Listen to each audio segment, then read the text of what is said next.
भारत प्रतिभूति मुद्रण तथा मुद्रा निर्माण limited security printing and mining corporation of India में रिक्रूटमेंट आई है। और यह कंपनी भारत सरकार के पूर्ण स्वामित्वाधीन है, मतलब होली ये captured by owned by government of India है। तो दोस्तों इसमें रिक्रूटमेंट आई है, आप इसके लिए अप्लाई कर पाएंगे। हम इन ब्रीफ में आपको उन पोस्ट के बारे में बताएंगे एंड बताएंगे कैसे आपको अप्लाई करना है और क्या है एलिजिबिलिटी क्राइटेरिया और कैसे रहेगा आपका एग्जामिनेशन पैटर्न। तो सबसे पहले दोस्तों ये नंबर ऑफ पोस्ट आपके सामने है कि 4 पोस्ट हैं टोटल या डिफरेंट टाइप के, और यहाँ पे नंबर ऑफ पोस्ट उसके सामने है। लाइक असिस्टेंट मैनेजर की सभी पोस्ट हैं। मटेरियल्स के लिए 7 पोस्ट है, यूआर के लिए 5, ओबीसी के लिए 1, एससी के लिए 1। इसी तरह से R&D के लिए है, यूआर के लिए 3, ओबीसी के लिए 1। आप in front of this screen आप देख रहे हैं। एंड दोस्तों आप देखेंगे मैक्सिमम एज जो है सभी के लिए 30 है, लेकिन as per rules SC ST OBC के छूट है। तो ये सारी की सारी पोस्ट हैं। अब दोस्तों आगे बढ़ते हैं और देख लेते हैं कैसे आपको एलिजिबिलिटी क्राइटेरिया क्या क्या है और कैसे आपको अप्लाई करना है। तो सबसे पहले दोस्तों अगर आप असिस्टेंट मैनेजर के लिए अप्लाई करें मटेरियल्स के लिए, तो ये तो लेवल फर्स्ट का ये मटेरियल्स के लिए है। जितने अदर हैं लाइक रिसर्च एंड डेवलपमेंट के लिए, सभी के लिए अगर आपने BE किया है या इंजीनियरिंग किया है, बीटेक किया है, तो आपको अदर डिग्री की कोई जरूरत नहीं है। तो लाइक अगर आप मटेरियल्स में करना चाहते हैं तो मटेरियल्स में mechanic, electrical and pulp paper technology, electronics, printing technology में आपका BE होना चाहिए और आपका होना चाहिए बीटेक। अगर आपने ये नहीं किया है तो आपके पास 2 साल का जो ग्रेजुएट होता है, मतलब आप PG बोल सकते हैं, post graduate diploma, MBA in that particular field आपके पास होना चाहिए। इसी तरह से रिसर्च डेवलपमेंट में भी आपके पास BE BTech होना चाहिए इन दैट पर्टिकुलर एरिया। और mechanical, electrical, electronics and chemical, metallurgy, pulp and paper, आप ये देख पाएंगे कि कौन कौन से इसमें आस्क किया गया है। लाइक रिसर्च एंड डेवलपमेंट में आपके पास MSc भी फुल टाइम से होना चाहिए, फर्स्ट क्लास में, मतलब 60% से आपका ज्यादा होना चाहिए। For general category and for other categories there may be some exemptions.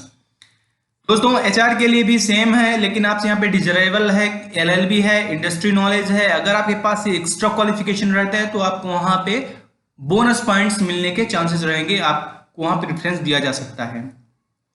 तो दोस्तों आप जिस भी कैटेगरी के लिए अप्लाई करना चाहें, जिसके लिए आप एलिजिबल हैं, इंटरेस्ट हैं, आप ये नोटिफिकेशन रीड करिएगा। मैं इसके लिंक डिस्क्रिप्शन बॉक्स में दे दिया हूं, आप वहां पे क्लिक करके इसे अच्छे से रीड कर सकते हैं।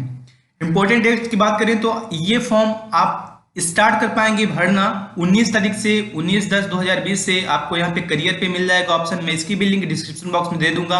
ये ऑफिशियल साइट है, यहाँ पे आपको करना है क्लिक हियर टू अप्लाई पे क्लिक। और जैसे आप वहां पे अप्लाई करेंगे तो यहाँ पे ऐसे ऑप्शन आ जाएगा, आपको नया रजिस्ट्रेशन करना है। देखिए दोस्तों ये IBPS ले रहा है, तो इसलिए इसका जो पैटर्न रहेगा वो IBPS जिस तरह से लेता है उसी टाइप का रहेगा। लाइक ये बैंकिंग के लिए ज्यादा लेता है, तो there may be 5 options for each objective type questions. तो यहाँ पे दोस्तों ये अभी स्टार्ट नहीं हुआ, कल से स्टार्ट होगा, 19 तारीख से स्टार्ट होगा। तो आपको तब से अप्लाई करना है। एंड पेमेंट ऑफ फीस आपको 19 से स्टार्ट कर पाएंगे, मतलब कल से कर पाएंगे, 18 नवंबर तक कर पाएंगे। एडमिट कार्ड आपको बाद में इन्फॉर्म किया जाएगा और डेट ऑफ एग्जामिनेशन भी बाद में इन्फॉर्म किया जाएगा। एज लिमिट जैसे हमने देखी है कि सभी के लिए 30 है, लेकिन as per rules SC ST के लिए 5 साल, OBC के लिए 3 साल, PWD के लिए 10 साल and for other categories as per rules है। आप यहाँ पे रीड कर लीजिए दोस्तों।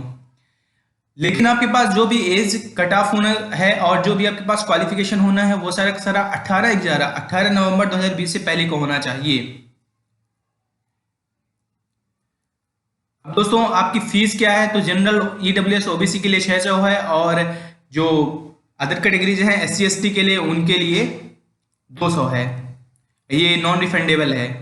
जो आपका सिलेक्शन प्रोसीजर रहेगा दोस्तों, ये जितने भी मार्क्स का रहेगा, यहाँ पे दोस्तों 150 मार्क्स का है। तो 150 मार्क्स का 75% आपका वेटेज रहेगा, रिटर्न का जो आपका कंप्यूटर बेस्ड एग्जामिनेशन रहेगा। एंड उसके अलावा इंटरव्यू में आपका रहेगा 25% ऑफ वेटेज। जो 25% रहेगा आपका इंटरव्यू के मार्क्स, वो इसमें ऐड हो जाएगा। और दोस्तों जो इंटरव्यू के लिए बुलाए जाएंगे वो रेशियो में बुलाए जाएंगे 1:4 में। इसके अलावा दोस्तों यहाँ पे देख सकते हैं ये आपका सिलेबस है। सिलेबस में आपके पास रहना चाहिए प्रोफेशनल नॉलेज, जनरल अवेयरनेस का आपसे आज किया जाएगा क्वेश्चन, इंग्लिश का, लॉजिंग का, क्वांट का। सबसे ज्यादा जो वेटेज रहेगा तो आप यहाँ पे साफ देख पाएंगे कि नंबर ऑफ क्वेश्चन जो आपका रहेगा प्रोफेशनल नॉलेज से, तो 60 क्वेश्चन पे 90 नंबर का रहेगा, मतलब 90 मार्क्स का रहेगा।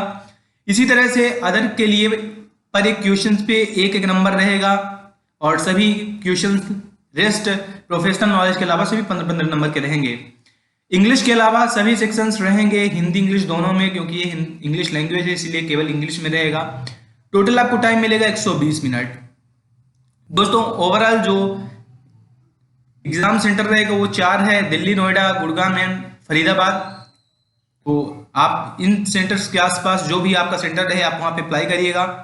दोस्तों आपको अप्लाई करने के लिए आपके पास वो सारे डॉक्यूमेंट्स होना चाहिए और मैंने बताया किस तरह से आपको इस साइट पे विजिट करना है और ये साइट वर्क करने लगेगी। आपको रजिस्ट्रेशन करना है, देन लॉगिन करके आपका सारा प्रोसेस फॉलो कर लेना है। एंड दोस्तों अगर आपको कोई भी दिक्कत है हमसे आज करिएगा और आगे जितनी भी इंफॉर्मेशन है वो सारा का सारा एक नॉर्मल सा ही है जो कि सभी एग्जामिनेशन में रहता है, वो सारे के सारे रूल्स एंड रेगुलेशंस। तो दोस्तों आप अप्लाई करिए, अगर आपको कोई भी दिक्कत है आप हमसे आज करिएगा।